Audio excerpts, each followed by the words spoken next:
की बात है। एक गांव में एक औरत रहती थी। उसका नाम कमला था।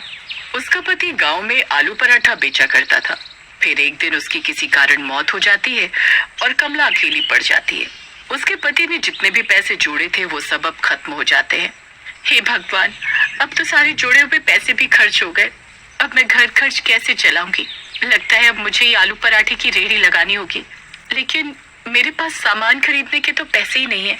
फिर वो उधार में आलू खरीदने के लिए सब्जी मंडी जाती है। अरे भाई साहब, क्या आप मुझे 10 किलो आलू उधार दे सकते हो?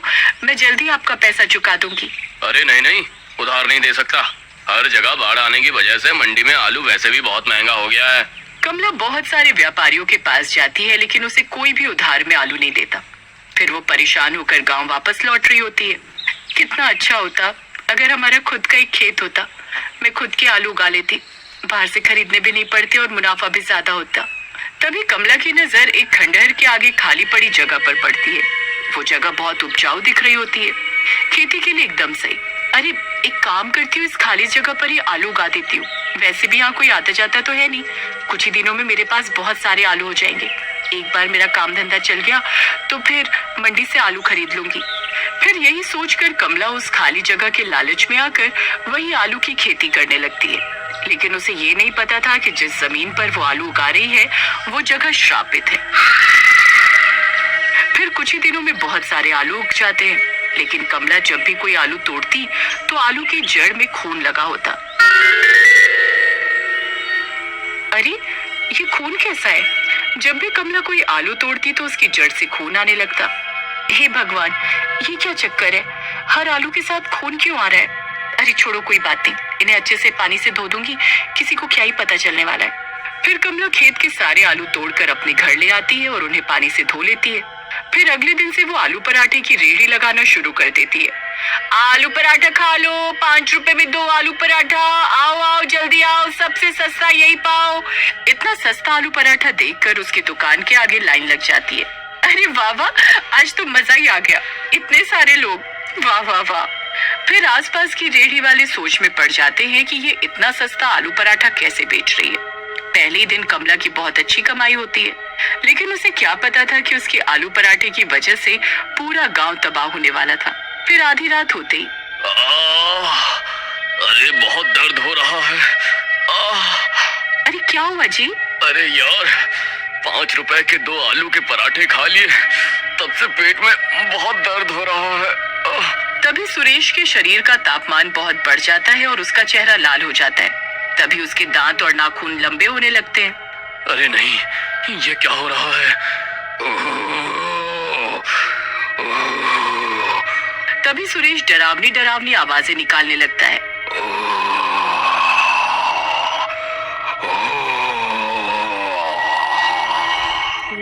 अरे कमबख्त, ये कैसी डरावनी डरावनी आवाजें निकाल रहा है? हे भगवान, ये भी क्या हो रहा है? तभी सुरेश देखते ही देखते भूत बन जाता है।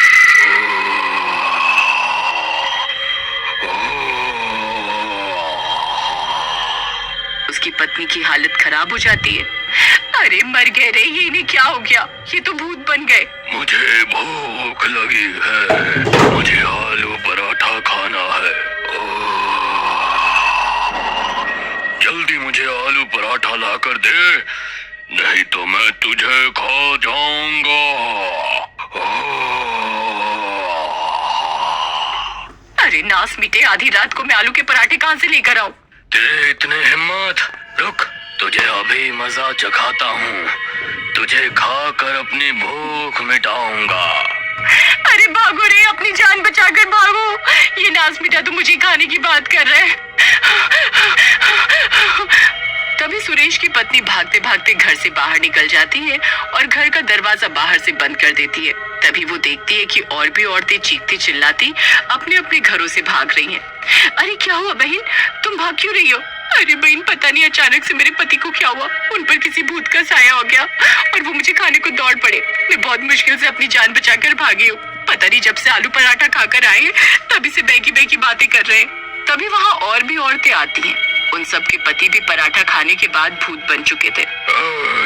खोल दरवाजा, मुझे भूख लगी है। खोल दरवाजा, खोलो दरवाजा खोलो। मुझे आलू पराठा खाना है। हाँ। वो सभी भूत अपने अपने घरों में कैद थे और खिड़कियों से गुर्रा रहे थे। सभी की पत्नियां एक साथ इकट्ठा हो जाती हैं और पड़ोसन की छत पर जाकर छुप जाती हैं और पूरी रात वहीं छुपी रहती हैं। वो भूत पूरी रात दरवाजा तोड़ने की कोशिश करते हैं लेकिन नाकाम रहते हैं। तभी सुबह होने पर सुरेश के घर दूध वाला आता है। दूध ले लो, दूध वाला। अरे आज सुनीता भाभी दरवाजा क्यों नहीं खोल रही? सुनीता भाभी, अरे दूध ले लो। अरे ये दरवाजा तो बाहर से बंद है। एक काम करता हूँ, दरवाजा खोलकर दूध अंदर रख देता हूँ। अगर बाहर रख कर जाऊंगा तो गली के कुत्ते सारा दूध पी जाएंगे। फिर दूध वाला दरवाजा खोल देता है। तभी उसकी आंखें फटी की फटी रह जाती हैं। सामने भूत खड़ा होता है। अरे मर गए रे। अरे अरे ये क्या चीज है भाई? अरे भूत जी, मैं तो दूध देने आया था। अरे मुझे माफ कर दो। फिर दूध वाला दूध के कनस्तर वहीं फेंककर वहां से उल्टे पैर भागने लगता है। अरे मर गए रे। अरे ये भूत कहाँ से आ गया?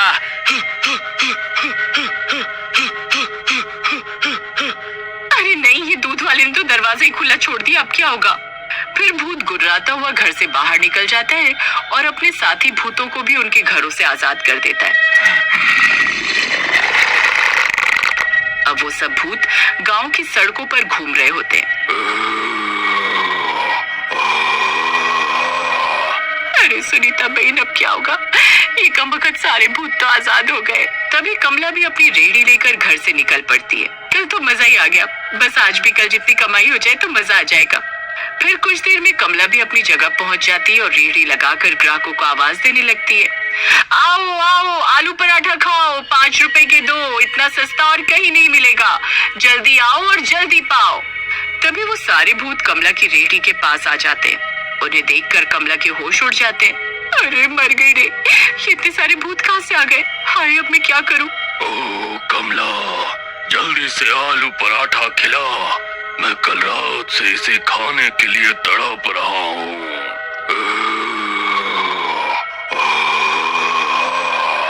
हाँ हाँ, जरूर भूत जी, मैं अभी आप सबके लिए पराठे बना देती हूँ।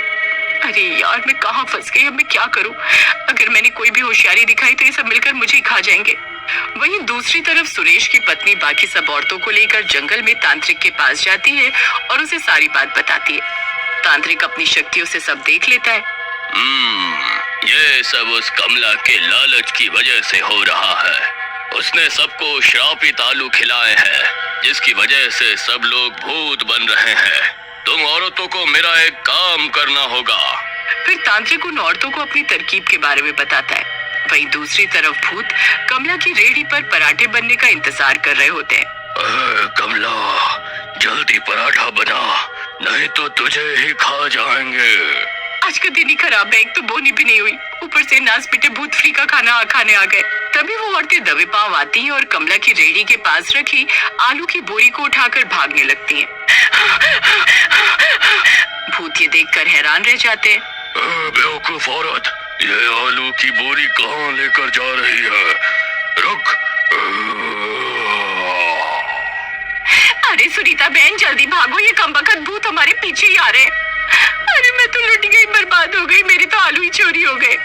फिर कमला भी उन औरतों के पीछे भागने लगती है। फिर वो सब औरतें भागती हुई तांत्रिक के पास पहुंचती हैं। वहाँ तांत्रिक ने हवन तैयार किया होता है, उसमें आग जल रही होती है। तांत्रिक बाबा, आपके कहने पर हम सारे आलू ले आए हैं। बहुत बढ़िया, जल्दी से ये सारे आलू इस हवन कुंड में डाल दो। फिर सुनीता आलू की बोरी को हवन कुंड में डाल देती है। आलू जलते ही वो सारे भूत तड़पने लगते हैं। अरे ये तूने क्या कर दिया? फिर देखते ही देखते उन सब आदमियों से भूत का साया हट जाता है और वो सब ठीक हो जाते हैं। अरे वाह वाह, मैं तो ठीक हो गया। कमला, ये तुमने ठीक नहीं किया। तुम्हें उस खंडहर के खेत से दूर रहना चाहिए था। जी मुझे माफ कर दो, मेरे लालच की वजह से ये सब हुआ है। मैं आगे से ऐसा कुछ नहीं करूंगी। फिर कमला सबसे माफी मांगती है और मेहनत करके अपना आलू पराठे का काम चलाती है।